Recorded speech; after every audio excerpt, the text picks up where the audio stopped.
ஓம் நமச்சிவாய்.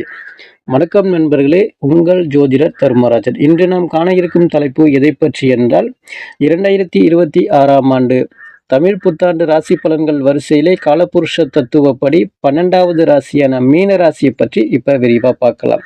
அதற்கு முன்னாடி நம்ம சேனலை இப்போதான் நீங்கள் முதல் முறையாக பார்க்குறீங்க அப்படின்னா நம்ம சேனலை சப்ஸ்கிரைப் பண்ணுங்க, கூடவே பெல் பட்டனையும் அழுத்துங்க. அப்போதான் நான் போடுற ஒவ்வொரு வீடியோவும் உங்களுக்கு உடனுக்குடனாக வரும். வாங்க வீடியோக்குள்ள போகலாம். பொதுவாக மீனராசியை பொறுத்த வரைக்கும் உங்களுக்கு வந்து 7.5 சனி நடக்குது. இந்த 7.5 சனியில் ஜென்ம சனி அப்படிங்கிறது கொஞ்சம் போயிட்டு இருக்கு. அதாவது ஜென்ம சனி காலகட்டத்தில் வந்து குடும்பத்தில் பிரச்சனை, கணவன் மனைவிக்குள்ள சண்டை சச்சரவு ஏற்படுறது, வேலையில் பிரச்சனை, வேலை செய்கிற இடத்துல பிரச்சனைகள், பொருளாதார நெருக்கடி, தொழிலை பொறுத்த வரைக்கும் ரொம்ப கஷ்டத்தில் போயிட்டு இருக்கு, நஷ்டத்தில் போயிட்டு இருக்கு அப்படிங்கிற மாதிரி சொல்லுவீங்க. அதாவது உங்களுக்கு நாலா பக்கமும் பிரச்சனை அப்படிங்கிற மாதிரி தான் போயிட்டு இருக்கு இந்த மீனராசிக்காரங்களை பொறுத்த வரைக்கும். அதாவது இந்த தமிழ் புத்தாண்டை பொறுத்த வரைக்கும் உங்களுக்கு எப்படி அமைய போகுது அப்படின்னு கேட்டிங்கன்னா, போன வருஷத்தை விட இந்த வருஷம் பரவாயில்லை அப்படிங்கிற மாதிரி போயிட்டு இருக்கும். ஏன்னா மீனராசியை பொறுத்த வரைக்கும் குரு பார்வையில் வர்றதால, குரு பார்க்கறதால உங்களுக்கு பெரிய பாதிப்பு அப்படிங்கிறது ஏற்படுறதுக்கு வாய்ப்புகள் இல்லை. அதாவது உங்களுடைய ராசிநாதன் குரு வந்து 4ஆம் இடத்துல ஜூன் 2ஆம் தேதி வரையும் இருக்கிறாப்ல. பொதுவாக 4ஆம் இடத்துல இருக்கிறதால சுகபோக வாழ்க்கை அப்படிங்கிறது ஓரளவுக்கு நல்லா இருந்தாலும் ஜூன் 2ஆம் தேதிக்கு பிறகு ராசிநாதன் குரு 5ஆம் இடத்துல கடக வீட்டில் உச்சம் அடைகிறாரு. அந்த குரு 5ஆம் இடத்துல உச்சம் அடைஞ்சு இருக்கிறதால புத்திர பாக்கியம் இல்லாத நபர்களுக்கு புத்திர பாக்கியம் சார்ந்த விஷயங்கள் வெற்றி பெறும். பல நபர்களுக்கு காதல் மலரும், காதல் திருமணம் வெற்றி பெறும், இரு வீட்டார் சம்மதத்தோடு திருமணம் சார்ந்த விஷயங்கள் வெற்றி பெறும். அதே போன்று அந்த குருவுடைய 9வது பார்வை ராசியை பார்க்கறாவுல. பொதுவாக ராசியை குரு பார்த்தாவே வந்து பார்த்தீங்கன்னா இந்த ஜென்ம சனியோட பாதிப்பு அப்படிங்கிறது முற்றிலுமாக உங்களுக்கு குறையும். அதாவது ரொம்ப நாள் பிரச்சனைகள் ஒரு முடிவுக்கு வரும், பிரிந்த கணவன் மனைவி மீண்டும் ஒன்று சேரக்கூடிய நிலை ஏற்படுறது, புத்திர பாக்கியம் ஏற்படுறது, திருமணம் ஆகாத நபர்களுக்கு திருமணம் சார்ந்த விஷயங்கள் இந்த வருஷத்தில் உங்களுக்கு ஏற்படுறது, திருமண வாழ்க்கை சுமூகமாக செல்லக்கூடிய அமைப்பை ஏற்படுறது, மனசுக்கு பிடிச்ச நபரை திருமணம் பண்ணுறது, இது போல விஷயங்கள் ஏற்படும். வேலையில் பிரச்சனைகள் ஏற்பட்டு இருந்துச்சு அப்படின்னா இந்த காலகட்டத்தில் வேலையில் இருந்து வந்த பிரச்சனைகள் அப்படிங்கிறது குறையும். வேலையில வந்து சம்பள உயர்வு, பதவி உயர்வு, பிடிச்ச இடத்திற்கு இடமாற்றங்கள், இது போல விஷயங்கள் ஏற்படும். தொழிலில் வந்து நல்ல முன்னேற்றங்கள் ஏற்படுறது, தொழிலை வந்து மேலும் விரிவுபடுத்துறது, இது போல விஷயங்கள் உங்களுக்கு ஏற்படும். அதே போன்று இந்த குருவை பொறுத்த வரைக்கும் 7வது பார்வையா வந்து ராசிக்கு 11ஆம் இடம் லாபஸ்தானத்தை பார்க்கறதால லாப நோக்கோடு செயல்படுவீங்க. லாபங்கள் அப்படிங்கிறது அதிகமாக ஏற்படும். அதே போன்று முதல் திருமணம் தோல்வியில் முடிஞ்சிடுச்சு அப்படின்னா 2வது திருமணம் சார்ந்த விஷயங்கள் இந்த காலகட்டத்தில் வெற்றி வாய்ப்பு அப்படிங்கிறத ஏற்படுத்தி கொடுக்கும்.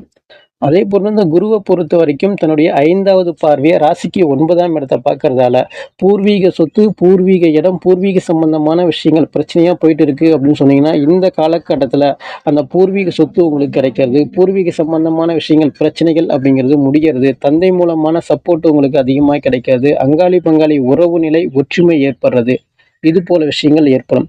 அதே போன்று வந்து அந்த உங்கள் பேரில் இந்த வருஷத்தை பொறுத்த வரைக்கும் பட்டா மாற்றுறது, உங்கள் பேரில் ரிஜிஸ்டர் பண்ணுறது, உங்கள் பேரில் கிரையம் பண்ணுறது, இது போல விஷயங்கள் ஏற்படும். அதே போன்று பழைய வண்டி வாகனங்களில் கொடுத்துட்டு புதிய வண்டி வாகனங்கள் வாங்கக்கூடிய நிலை ஏற்படும். அது 2 சக்கர வாகனமாக இருந்தாலும் சரி, இல்லை 4 சக்கர வாகனமாக இருந்தாலும் சரி, வண்டி வாகனங்கள் அமைப்பு உங்களுக்கு சிறப்பான முறையில் இருக்குது. தொழிலை பொறுத்த வரைக்கும் அமோகமான வெற்றி தான் உங்களுக்கு ஏற்படுத்தி கொடுக்கும்.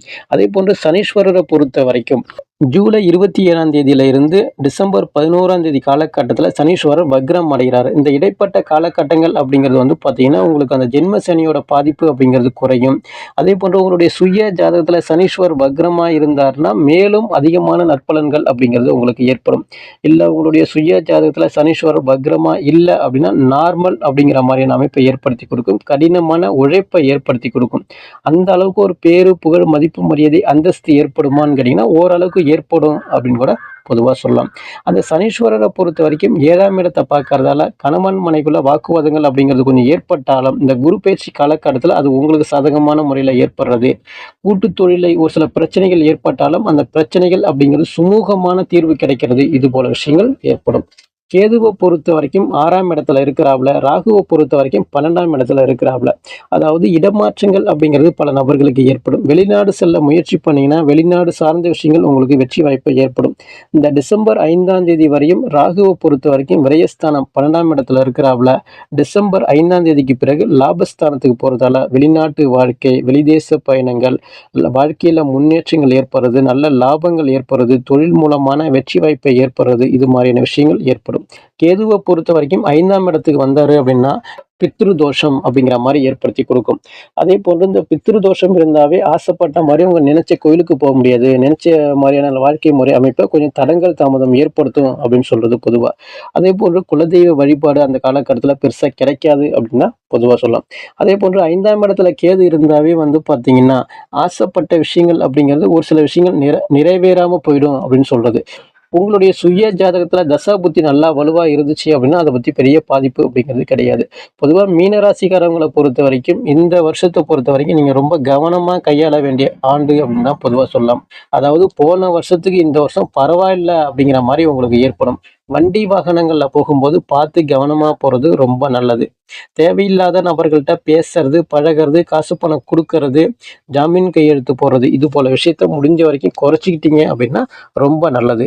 இந்த மீனராசிக்காரங்களை பொறுத்த வரைக்கும் வழிபட வேண்டிய தெய்வம் எது அப்படின்னு கேட்டிங்கன்னா, சனிக்கிழமை அன்று பைரவர் வழிபாடோ அல்லது ஆஞ்சநேயர் வழிபாடோ செய்தீங்க அப்படின்னா, அதாவது இந்த ஜென்மசனி காலகட்ட பாதிப்பு அப்படிங்கிறது முற்றிலும் குறையும். அதே போன்று கும்பகோணம் அருகே உள்ள ஆலங்குடி குருஸ்தலம் கோவிலுக்கு ஒரு முறை சென்று வர்றது மேலும் அதிர்ஷ்டமான பலன்களை கொடுக்கும் என்று கூறி மீண்டும் அடுத்த காணொளியில் உங்களை சந்திக்கின்றேன். நன்றி, வணக்கம்.